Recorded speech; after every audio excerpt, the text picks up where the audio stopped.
ప్రభువైన యేసునామములో అందరికీ వందనములు. ఇది దేవుని వాక్యంలో నుంచి మార్కు సువార్త 1వ అధ్యాయం 35వ వచనం. ఆయన పెందలకడనే లేచి ఇంకను చాలా చీకటి ఉండగానే బయలుదేరి అరణ్య ప్రదేశమునకు వెళ్ళి అక్కడ ప్రార్థన చేయుచుండెను. ప్రియమైన వాళ్ళరా, ఇక్కడ చూసినట్టయితే యేసు ప్రభు ఈ లోకంలో ఉన్నాడు. 33 సంవత్సరాలు ఈ లోకంలో జీవించి పాపులైన మనుషుల కొరకు శిలువలో ప్రాణం పెట్టడానికి వచ్చినాడు. అయితే తను ఈ లోకంలో ఉన్న ఈ 33 సంవత్సరాల జీవితంలో తన జీవితం ఎంతో ప్రత్యేకమైంది. ఎలాంటి మనుషులు ఆయన మీద నింద మోపినా దానికి అందనంత పరిశుద్ధంగా జీవించినాడు యేసుప్రభు. ఆయన ఏమన్నాడు? ఎబ్రీ పత్రికలో ఆయన మన వల్లే శోధింపబడి ప్రతి శోధనను జయించినాడు. నిజమే, ఒక శరీరంలో ఉన్న మనుషుడు ఎట్లా పాపాన్ని జయించగలుగుతాడు? ఒక శరీర సంబంధమైన ఆలోచనలు కలిగిన మనిషి ఎట్లా పాపాన్ని జయించగలుగుతాడు అని యేసు ప్రభు ఒక చక్కని రీతిగా మనకు ఒక మార్గం చూపిస్తూ వచ్చినాడు. లోకంలో ఎంతోమంది పరిశుద్ధంగా జీవించాలనే మనం వస్తాము, ప్రభు దగ్గరకు వస్తాం, పాపాలు ఒప్పుకుంటాం, బాప్తిస్మ సాక్ష్యం ఇస్తాం, బలలో పాల్గొంటాం, పరిచర్యలు కొనసాగుతాం.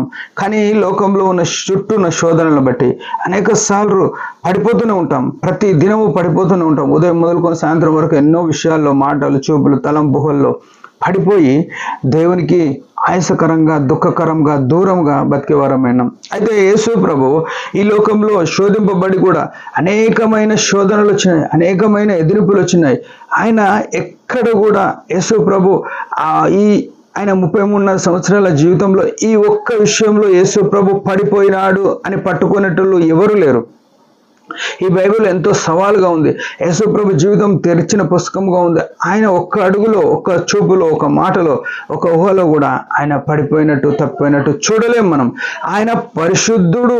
అందుకే పిలాతు ముందుకు వెళ్ళినప్పుడు ఆయన గురించి ఏం సాక్ష్యం ఇచ్చినారు? యేసు ప్రభు అన్న మాట ఏంది? నాలో పాపం ఉన్నదని మీలో ఎవడు స్థాపించును అని చెప్పినాడు. ఎంత గొప్ప సాక్ష్యం ఇది! మన జీవితంలో ఇట్లుండాలి అని కోరుతున్నాడు యేసు ప్రభు. అయితే యేసు ప్రభు మనల్ని ఆయన లేక ఉండాలని కోరి ఆయన ఒక చక్కని మాదిరికరమైన జీవితం ఏంటంటే, ఆయన పెందల కడనే లేచి ఇంకాను చాలా చీకటిగా ఉండగానే ఏం చేస్తున్నాడంటే అరణ్య ప్రదేశానికి వెళ్ళి ప్రార్థన చేస్తూ వచ్చినాడు. ఈ అరణ్య ప్రదేశము అంటే ఇది గమనించాలి. ఈ లోకము అరణ్యం లాంటిది, ఈ పాపలోకము అరణ్యం లాంటిది. అరణ్యం అనే మాట ఏమిస్తుందంటే ఎవరు తోడు లేని జీవితం, ఎవరు ఆదరించలేని జీవితం, ఎవరు మనల్ని గురించి పట్టించుకునే జీవితం. అరణ్యం అంటే మనం ఒకసారి ఆలోచన చేసుకోవాలి. ఎవరో మనం వ్యక్తిగతంగా మన సమస్య ఎవరికైనా చెప్పుకుంటే, మనకు ఎవరన్నా ఏదైనా చెప్పుకుందామంటే ఎవరు పట్టించుకోరు. మన సమస్యలు మనకే ఉన్నాయి.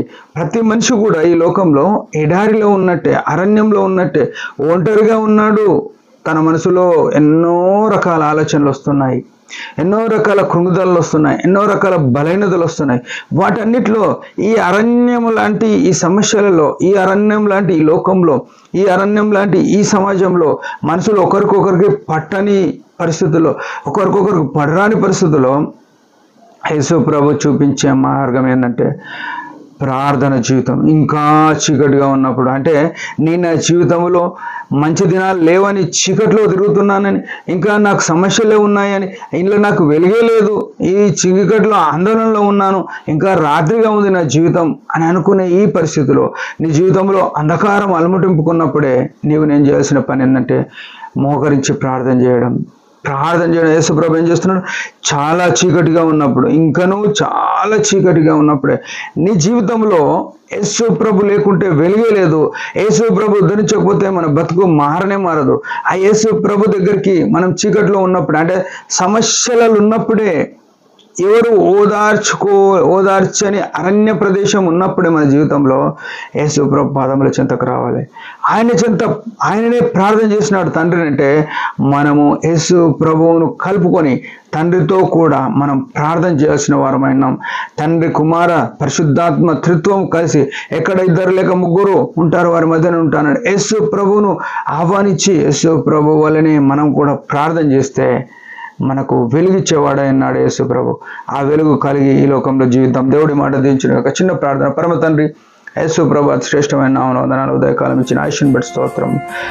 నిజమే, నీ వలె మేము కూడా ప్రార్థన జీవితం కలిగి ఈ చీకటిలో ఉన్నప్పుడే, ఈ కష్టాల్లో, ఈ నిందల్లో, ఈ అరణ్యం లాంటి పరిస్థితుల్లో వర్ధిల్లుటకు నీ ప్రార్థన ద్వారా విజయం పొందుట కృపనీయమని యేసు నామములోనే ప్రార్థిస్తున్నాం తండ్రి. ఆమెన్. మీరందరి పరిచయం గురించి భారంగా ప్రార్థన చేయండి. Praise the lord.